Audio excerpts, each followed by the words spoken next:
काली छाड़िथिले शंख आज धरिले पद्म। विधिबद्ध भावे बीजेपी रे सामिल होइछंती वरिष्ठ नेता देवाशीष सामंतराय। दिल्ली बीजेपी जातीय मुख्यालय रे चलिथिबा मिश्रण पर्व रे से पद्म शिविर रे जोग देइछंती। गतकाली से बीजेडी रु इस्तीफा देइथिबा बेले आज दिल्ली रे बीजेपी रो वरिष्ठ नेतृत्वक उपस्थित रे दलीय सदस्यता ग्रहण करिछंती। दल छाड़िबा परे बीजेडी उपरे निर्धूम बर्षिथिले देवाशीष। लोकंक स्वार्थ दृष्टि एही कठिन निष्पत्ति नेइछि बोली कहिथिले। परे से राज्यसभा अध्यक्षଙ୍କୁ भेटी सांसद पदरु इस्तीफा देथिले।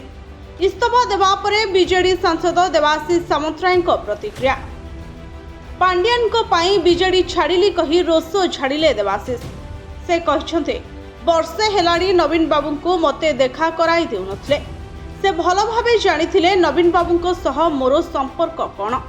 बीजेडी को संगठित करबा को नुहे, किपरि अधिकरु अधिक सस्पेंड कार्य हेबो से नै कार्य होइछे। नवीन बाबू कहिथिले पांड्यान मो उत्तराधिकारी नहते, मात्र ट्रस्ट नारे बापा बिजू बाबू करिथिबा घर तांको देइदेले।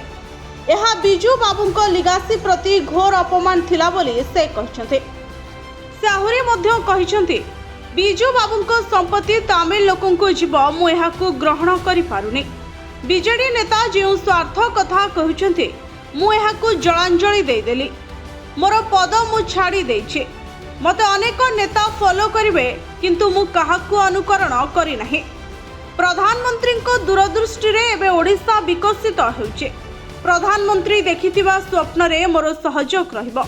मते देइथिबा सुजोग जोगो प्रधानमंत्री को सह समस्तंको धन्यवाद जणाइछंती देवाशीष सामंतराय। सोमवार देवाशीष सामंतराय बीजेडी प्राथमिक सदस्यतारू इस्तीफा देवा सह राज्यसभा संसद पद छाड़िथिले। बीजेडी छाड़िबार दिनक परे देवाशीष सामंतराय दिल्ली रे बीजेपी रे सामिल होइछन्ते। Bureau report, Odisha fast.